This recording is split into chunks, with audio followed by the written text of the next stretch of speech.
आज हम पार्थिव शिवलिंग का कैसे निर्माण करेंगे, विसर्जन कैसे करेंगे, कहाँ से मिट्टी लाएं जो हम शिवलिंग का निर्माण करेंगे और किस जगह का जल चाहिए हमें। जिस मिट्टी पर थोड़ी सी भी गंदगी नहीं किया हो, जो जगह साफ होता है, वहाँ से हमें पार्थिव शिवलिंग के लिए मिट्टी लेना चाहिए। ऐसे साफ जगह से मिट्टी लेना चाहिए जहाँ कोई गंदगी नहीं किया हो। मिट्टी लाने के बाद उसे पानी छिड़के मिट्टी को पवित्र कर दे। घर में गंगा जल रखा हो या यमुना का जल या सरयू का जल, उससे मिट्टी को सींचन कर ले अथवा मतलब कि उस पर छिड़काव कर ले। मान लीजिए कि अगर आपके घर में पवित्र जल नहीं है तो नॉर्मल जल मतलब जो हम लोग लेते हैं उसी जल को छिड़कना चाहिए। नॉर्मल जल में इत्र डालकर उसको पवित्र करना चाहिए। अगर आपके घर में इत्र नहीं है तो जल में थोड़ा सा दूध भी मिला सकते हैं। अगर दूध नहीं है तो बेलपत्र जल में डाल दें। बेलपत्र उस जल के अंदर पानी के अंदर डाल करके उस पानी को पवित्र किया जा सकता है। अगर बेलपत्र भी नहीं है तो पीपल का पत्ता डालकर भी मिट्टी लाने के बाद उसे पवित्र करें। मिट्टी जब भी लाए उस दिन उसे पवित्र करना चाहिए।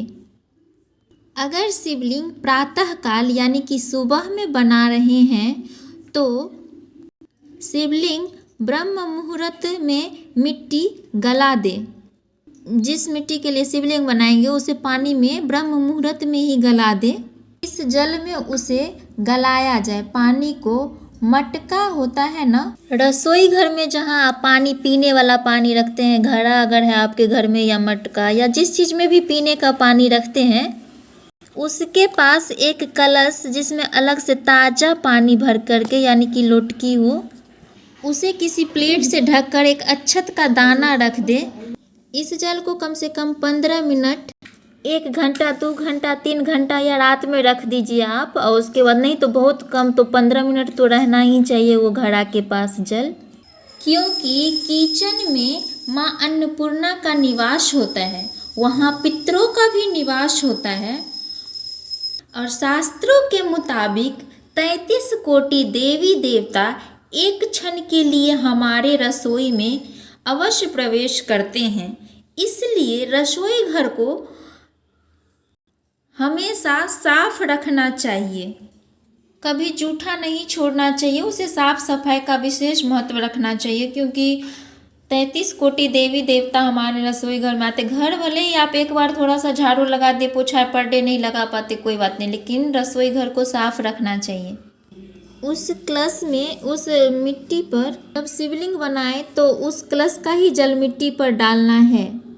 इसलिए डाला जाता है क्योंकि उसमें अन्नपूर्णा माता का भाव और पितरों का भाव भी होता है। और 33 कोटि देवी देवता भी आते हैं ना, तो वो तो ज़्यादा पवित्र हो जाता है। और लक्ष्मी जी संपदा का भाव आता है उस जल के वजह से। उस जल के डालने से वह मिट्टी पवित्र हो जाता है। शिवलिंग बनाने के लिए एक पात्र पर एक बेलपत्र रखना चाहिए और जो कि उत्तर दिशा में उसका डंडल जो ये है वो उत्तर दिशा में घुमा हुआ होना चाहिए। और आप बना जो रहे हैं आपका मुख भी उत्तर दिशा में होना चाहिए। उस पर एक चना का दाल भी डाल दे। सबसे पहले शिवलिंग का ऊपर वाला भाग यानी कि जो वो ऊपर का शिवलिंग होता है वो स्वरूप बनाना चाहिए। ये जो हाथ से दिखा रहे हैं वैसे वो वाला पहले बनना चाहिए, फिर जलाधारी बनाना चाहिए। उसमें मिट्टी जोड़ करके आप जोड़ सकते हैं नीचे से जलाधारी में मिट्टी डाल दीजिए तब, ताकि फिर से जलाधारी बना दीजिए। पहले ये फिर जलाधारी। जब आपने शिवलिंग बना लिया है तो शिवलिंग में दूसरे जगह में पूजा करने के लिए शिवलिंग में ही भगवान का सारा परिवार रहता है। शिव भगवान का सारे परिवार शिवलिंग में ही होते हैं। शिवलिंग में जो होता है राइट दिशा में, वहाँ पर गणेश जी का स्थान होता है और लेफ्ट साइड जो होता है वो कार्तिकेय जी का स्थान होता है। और ये जो जलाधारी होता है वो अशोक सुंदरी का निवास होता है वहाँ पर। और शिवलिंग के ऊपर जो कलश ऐसे नहीं रहता है जिसमें हम जल ढारते हैं और उस जल के पात्र से जो टप टप करके जो शिवलिंग पर जल गिरता है, उसमें शिव भगवान के 5 पुत्री का वास होता है, जिसमें 5 पुत्री का हम आपको नाम बताएंगे। जया, विषहरा, शामलीवाड़ी, दो तली और देव। जिस भी इंसान को नींद नहीं आ रहा है उसको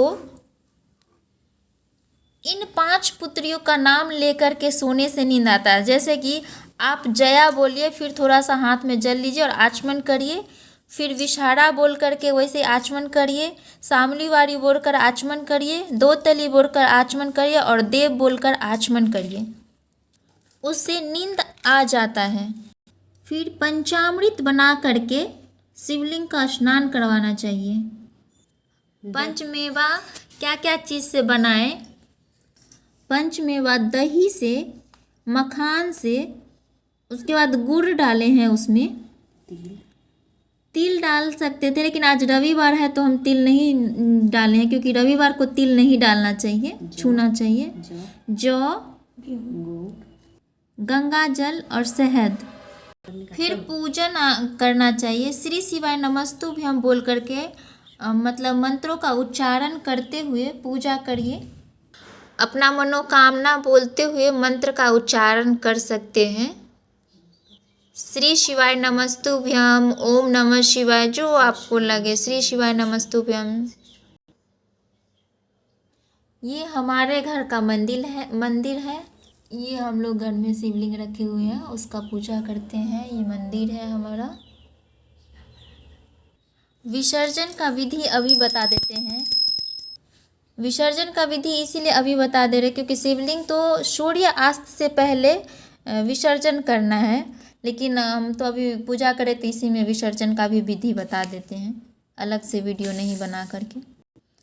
अगर पार्थिव शिवलिंग बनाते हैं तो रात होने से पहले यानी कि सूर्य अस्त होने से पहले ही उसका विसर्जन जरूर कर दें। अगर आप शिवरात्रि या हरितालिका तीज या बड़ी तीज, छोटी तीज में शिवलिंग बनाते हैं तो उस शिवलिंग को आप रात भर रख सकते हैं, जो विशेष दिन में शिवलिंग बनाया जाता है।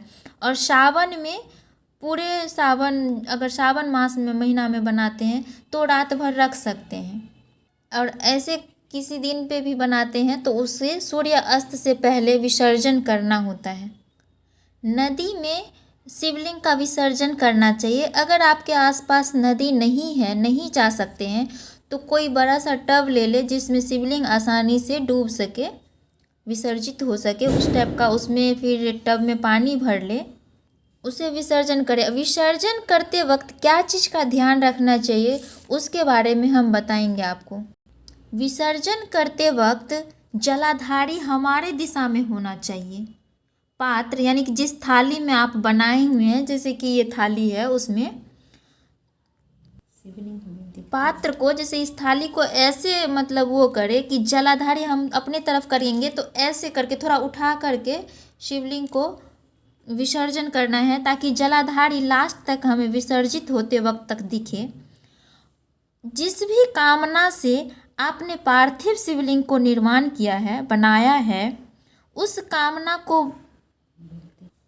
मतलब शिवलिंग का जो जलाधारी को देखते हुए उस मनोकामना को बोलना है, आपका कामना पूरा होता कि, और वो कामना अवश्य पूरा होता है, सच्चे श्रद्धा से की जाती है, पूरा होता है, मनोकामना पूर्ण होता है। आप लोगों का भी हो, जो कथा सुनता है उसका भी, जो कथा करता है उसका भी मनोकामना भगवान भोलेनाथ पूरा करे। श्री शिवाय नमस्तुभ्यम, श्री शिवाय नमस्तुभ्यम, श्री शिवाय नमस्तुभ्यम।